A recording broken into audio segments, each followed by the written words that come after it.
donuts. Today, we're gonna be making this amazing strawberry frosted donuts made famous from not only The Simpsons, but also Dunkin' Donuts. Donuts. Thank you so much for joining me. I am a huge Simpsons fan. I love the strawberry frosted donut from Dunkin'. So I thought this was the perfect item to make for this food challenge that I was hosting. If you are a big pop culture and horror fan, make sure you hit subscribe. I've got lots of cool projects coming your way, so you're not gonna wanna miss out. All right, let's go check out this donut. The first part of the process is using my CNC to cut out all the different rings of the donuts, so that way I can get all of those cut and glued together. You can see I'm using a CNC to make those cuts, making them nice and perfect each time. I'm layering through with glue and a little sprinkle of salt. I learned that if you put a light sprinkle of salt on there, it keeps the pieces from shifting. Now you can see this top layer, I just traced it out, layered it up with a bunch of glue, and that's the only layer I forgot to add the salt to, and that is the only layer that shifted. You want to be careful to not add too much salt to each layer because it does slow down the drying process. The donut is all glued up, and I happen to have all of the circles, i.e. the donut hole, left over from this piece. So it just seems wrong not to glue these up and carve a little donut hole to go alongside this piece. The idea to make a munchkin from these little circles made me laugh so hard, so I had to do it. After letting these dry for 24 hours, I went ahead and removed all of the clamps from the pieces. Really excited about this. You can see that carving that I use on the bottom. This is all just going to disappear later. I just wanted to use that wood up because why not? I'm going aggressive to start off with this carve. I'm going with the most aggressive dish that I have. It is a purple donut wheel. I feel like it's appropriate for this carve, and man, does it remove the material quick. Now I'm using a real donut to help guide me through this process. I want to make sure that frosting looks nice and drippy, so I'm going in with a flat dish. It's in a very smooth grit, and I'm carving out all of the details and taking my time making sure that I give a very bold frosting edge. Now on this next scene, if you're wondering if I did inappropriate things at this angle, yes I did. But anyways, what I was doing here was going through and rounding out the donut shape, starting to make sure that everything was smooth and removing all of that glue that was remaining from the glue up and starting to go ahead and define that frosting drip. This ball nose burr was a delight to work with. It was really fun to get in there. Okay, so I have the donut all carved out so far. I've got it rounded over and I have my frosting line established. So I'm going to go in now and I'm going to fine tune all of this area, make it really, really smooth. And I have a lot of sanding ahead of me. So while you watch this delicious frosting drip come to life, I want to share about how much I loved The Simpsons. I used to watch it every week growing up with my family, and Homer eating those donuts, it's one of those memories that will stay with you. I absolutely love being able to have this piece now hanging in my shop, and it's just a cool memory from this competition that I hosted and now sharing it with everybody here. So as you can see, I'm spending a really long time sanding. And while I was sanding, I couldn't help but think about the video that Ricky made from Ricky TV when he was sanding his donut. If you haven't seen that video, go check it out on his page.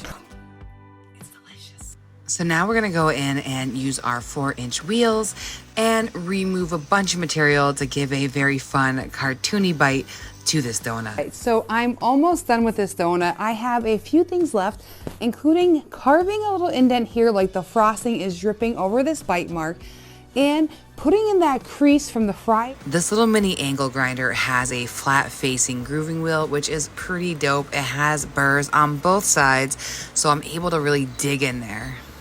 Okay, so the look I'm trying to give is this fryer mark where it's lighter in the middle and it has a little bit of an indentation. Okay, so now I'm getting really excited because I've got this all kind of shaped out and defined, and I'm just going in there with this little tiny ball nose burr, and I'm giving that beautiful rounded over edge that really sells this whole frosting drip. So here is where the start of my regrets comes. Yeah. At this point in the process, I am seriously regretting the whole idea of using the laser to cut out these sprinkles. There could have been so many other ways I could have done this. I could have taken a dowel and just slanted the bottom flat, but I chose this method and I had to see it through because I really wanted these sprinkles to look a certain way. For a future carve, yeah, I'm gonna go an easier way. But it was really fun. It was an experiment and I'm glad I tried it. I'm also regretful that I tried it, but I made it through it. All right, let's get on to the next step. So many sprinkles. So you better believe I bought some munchkins and took some photos so I'd have a semi-realistic shape of a munchkin. And it was a really fast carve. And now we have these beautiful sanded pieces here.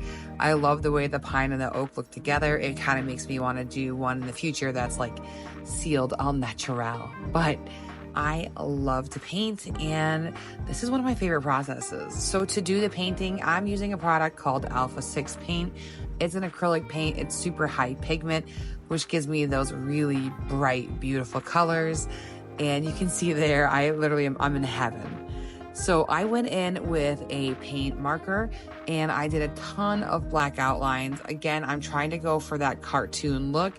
And what's more fun than thick black outlines? All right, so now it's time to go ahead and apply some finish on this and seal it all in. For the finish, I'm using Total Bolt's Halcyon. I'm doing gloss for the top frosting and a semi-gloss for the donut part. I really wanted to have that contrast of the sheens. I'm a nerd. Oh, it looks like a plain donut. I took one bite. Hey, leave my donut alone. What? I'm just eating it. You're so mean. Once this donut started actually looking like a donut, my kids couldn't keep their hands off of it. I'm really happy that this finish dries quickly. It was necessary. Now, I know I complained about the process that I took to create these sprinkles because it took a while. But in the end, I'm really excited with how they look with this donut. The finished piece has completely blown my mind. I am in love with it. Now it's time to work on the little munchkin. I'm going for a honey dip donut with a cute little retro Dunkin' Donuts box. Think about the movie While You Were Sleeping, that beautiful little donut box that just keeps popping up. Yeah, that one. And I'm going to go ahead and laser in the classic Dunkin' Donuts logo. I just wish I drilled that holes in the center properly. But anyways, look how cute this looks. I'm in love. We are at the end of our journey together. I hope you enjoyed this process. If you have any questions on any of the things that I did, please let me know below. And don't forget to like and subscribe. Donuts were harmed in this video. A huge thank you to Alpha 6 Paint for sponsoring this video. I use their paint pens and their Alpha 6 acrylic paint on everything that you see on that donut. And I'm just really happy to be working with them. If you want to grab some paints and save 10%, you can use the link below.